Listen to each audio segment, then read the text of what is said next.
Well, I was born in 1939, July the 4th, and I remember uh, on the farm when I was working. I can remember when I was like 14 years old, my father and mother we used to kill our own hogs and cows and set the meat up to be used the following winter. And the tobacco was our money crop. And that was very important because that was the only means of making money. And I remember when my great uncle used to tell me how hard it was for him to make a living, but he was very successful in farming and doing the job that he loved to do. And he had a chance to buy the land in 1923, and he was very happy that God had blessed him to have land in this area at that time. And I remember when we used to plant the tobacco. Matter of fact, we used to have a plant bed, and we used to raise our tobacco. We used to get the plant bed up in January and plant the bed on the side of the pine trees where it could be nice and warm. And about February and March, that's when the plants start coming out, and we would get that prepared to plant the crop. And when the crop got ready, June, we was go and plant the tobacco, and the whole family would get in and help. It was very hard work, but we loved to do it because we thought it was our own. Since we had our own farm, it was very good to do, to make a living on our own.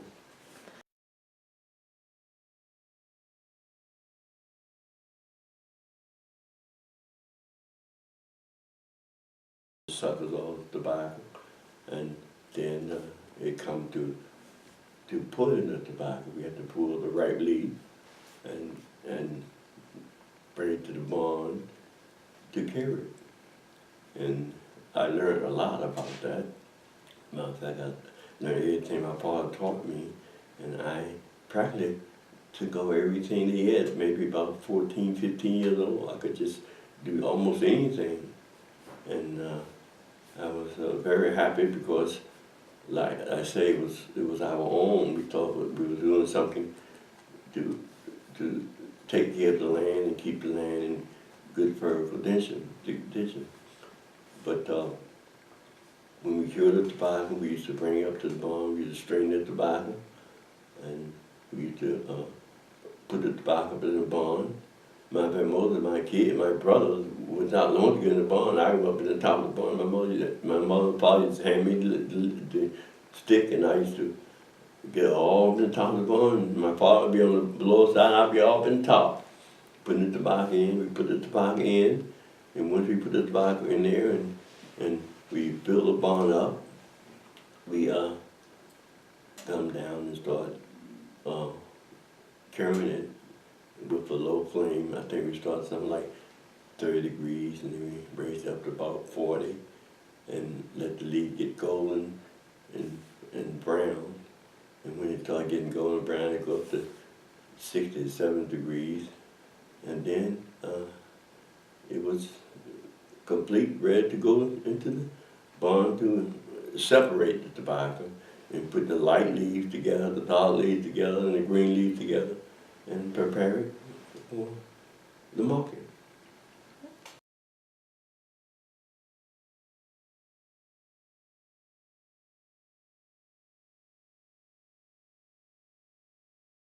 And there was a time when they came to cut our acres, and my father got very upset because he didn't know why they would cut acres. But they cut our acres to 6 acres, and my father used to have to try to put the tobacco close together so he would yield enough to make the money. And they said we did not have enough people to tend the tobacco, and that was one of the reasons why they had to cut us because we didn't have sharecroppers. We had our family members, and I thought we were doing a good job, but I guess the system had a way of saying that we didn't have enough people to tend that tobacco. And then after a while they cut it down to 5, and they kept cutting it down to 4, and at that time the money was short, and I had to go out and get a job. And when we ended up, it was down to 2 acres. So they kept cutting us down, and it was a very hard time. There were 3 bonds, they said, but I remember 2, and one of them that was it fell down. But the one that I have now, it was a very historic bond. It was they said that was the oldest bond, which I had a guy there tell me about, the wood is so solid in there. And I was saying, why would it rot? He said, well, they must have cut it on the right moon or something and made it kill the wood. And it's still in very good condition right today.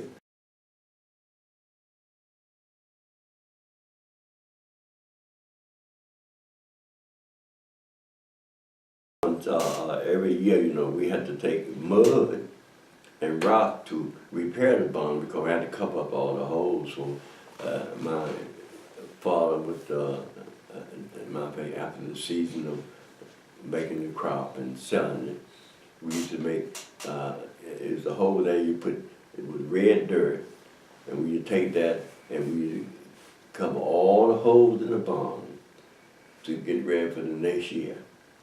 And he learned me how to do all of that, and I tell you, it was a learning experience because I really enjoyed what I did, because my father always said, son, you can do anything you want to do. All you have to do is watch other people do the job, and you do it better. That's how you do it. And it was a great thing. And killing cows, I remember my father got sick.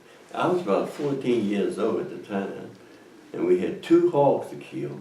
And my mother said, son, I'm going to get Mr. Gumman Younger and Mr. Martin Younger to come and help us kill the hogs. I said, Mama, we can kill the hogs ourselves. She said, no, you cannot shoot the hogs. I said, well, yeah, I can.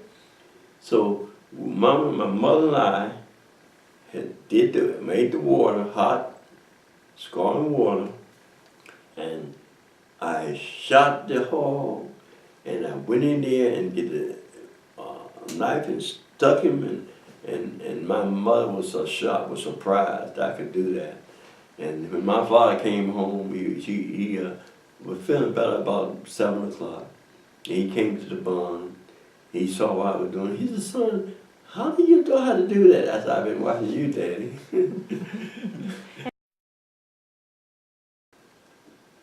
You have to learn how to do it. You have to learn how to work. Because, matter of fact, the cars we had, my father always had a car because, like I say, we all had to go to church and go do a little shopping. Like I said, we raised our own crop on our farm, but we didn't have to really buy much food. But my father, when something happened to the car, my father used to take it and jack it up and take the part down and look at it, go to the auto shop, buy the part, bring it home, we put it back in there and get back on the road riding again. We didn't have no money to take the car to the shop, that was out of the question. But it was a very good experience for me. And that's why I love this land here now, because I see what my father was talking about at that time, how you have to take care of the land, and the land will take care of you. And I can see that's why we trying to raise the pine now to keep the farm going. And I have my beautiful wife here. She's right on my side. We work together, and I'm really having the fun of my life. I used to take the tobacco to Danville, and I remember one day we took the tobacco to Danville to sell it, and we had to wait until the white get loaded up first. And I got very upset with my dad. I said, why we had to wait? He said, the system's on. And I said, Dad, we can do something about that. He said, what we gonna do? I said, the next time I come here, I'm gonna learn how to pack that tobacco myself. And so the next time we took it over there, I grabbed the basket and he said, no, what you doing with that basket? You gotta wait after, but we gonna pack it ourselves. You can't pack that tobacco yourself. And I said, and my father said, oh yeah, he can. So my father let me pack the tobacco. I packed it so nice and beautiful. And the people came and started telling me, oh, I want you to pack my tobacco. And my father said, oh no, he only packing his own tobacco. And I was very happy because I wanted to do things for myself, because I always thought that you do good things, you have good things happen to you. And that's what my father and mother always taught me. Try to be good in life, and good things will happen. And today I said, wow, that was correct.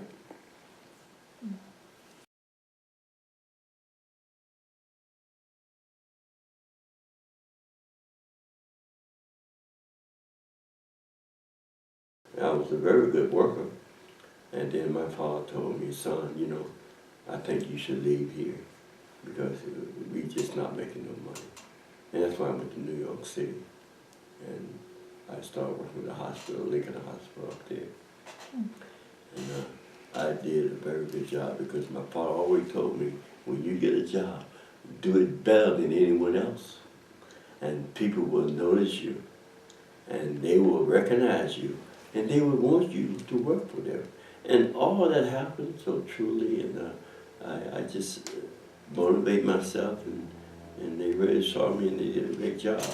And we going back to the smoking days. My father, when we was on the farm, my father always told me, son, I do not want you to smoke. And one day we were smoking, my brother and I was smoking, and he caught me, and he started whipping my brother, and he said, now you don't run. So I had to stand there and wait till my brother got whooped, and then he whooped me. But he was telling me tobacco will cause cancer. And he was very important because he said he did not like to put fertilizer under his tobacco.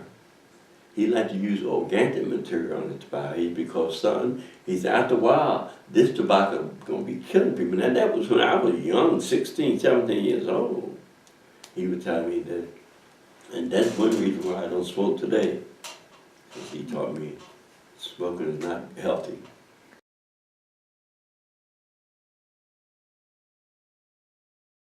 Well, we were both in New York City, and Anderson used to work at a hospital where my sister worked.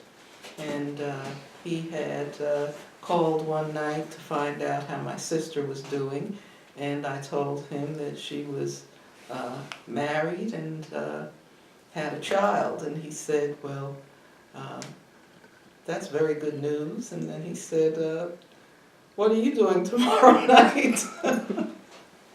And we went on a date and enjoyed movies, enjoyed concerts, and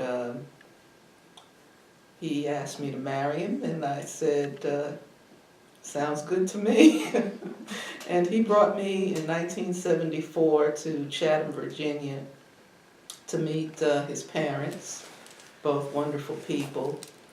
They were living in North Main Street at the time, but the farmhouse and the farm was still one of the places where they spent a lot of time working. And every year I've been coming to Chatham, Virginia since we were married to help out. He'd go on the farm and do some chores such as clearing a field or two, doing a little plowing. Anderson seemed to enjoy that when he came on vacation. And I'd sit and talk to Miss Mary and enjoy her company. She'd tell me about some of her experiences in Chatham. She never liked her photo taken, so we had very few photos of her. And at the time, we were using Polaroid and quick cameras anyway. They weren't like they are today. But what I enjoyed about coming to Chatham and seeing the farm was the beauty of nature, the natural look of everything. And I even enjoy the tobacco barn today, just passing by as we go down to the farm. I walk that way. We have a timber trail, we call it, and we go down and see the farm. The barn is, as Anderson said, still standing strong. It does need some work, but we hope to get some of the work done that the barn needs. And the old house has fallen down. We believe that that too has some things on it that we can use as memories, as tokens of our ancestry. And what I particularly like about being in Chatham and on the farm is that growing this timber today is very enjoyable, watching the trees grow, seeing the seasons affected with the pine needles everywhere and the pine cones everywhere. And my heritage is a one of agriculture as well. My parents both were sharecroppers in their younger ages, and before they left Spartanburg, South Carolina, to come north for a little more opportunity for themselves. We made our heritage important each summer. As a youth, I'd be traveling to Spartanburg, South Carolina to visit my grandparents, my cousins, my aunts and uncles, and that was part of our history and part of our growing up. So heritage is important, and understanding the hard work that it took to grow things, I believe that that's one of the things that I can say helped me understand and enjoy the South, and the fact that we're here now in our senior years to enjoy spending time together and enjoying and watching nature and the natural life is beautiful. I don't get as much time as I thought I would in a rocking chair on the porch, but I do enjoy my time here and the activities that I found, church-related, community-related, and even politically related.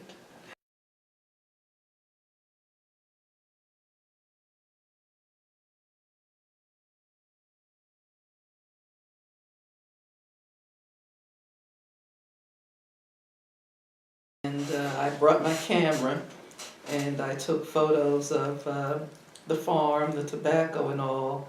I went out there, it was a hot summer day, I went out there and tried to see what I could do. And I said, where's the shade? And where's my camera? I took several photos. There was a time when the creek had fish in it, and there was a beaver dam out there. And I was walking and taking photos of that. And when I brought them back to New York City, I had an album ready, and I took it to my teacher friends. I was working at a public school at that time, teaching, I think it was 3rd grade, and they would love the album. The principal saw it, everyone saw it. Of course, they knew I was engaged, and I had gone to see my future in-laws. And they said, how do you like the farm? I said, it's beautiful. And I said, his family's wonderful, wonderful people, still have memories. And that's always important, to keep a historical idea on memories, because that's why I love photography and photographing things. It's just like a moment in time, and I really enjoy taking photos.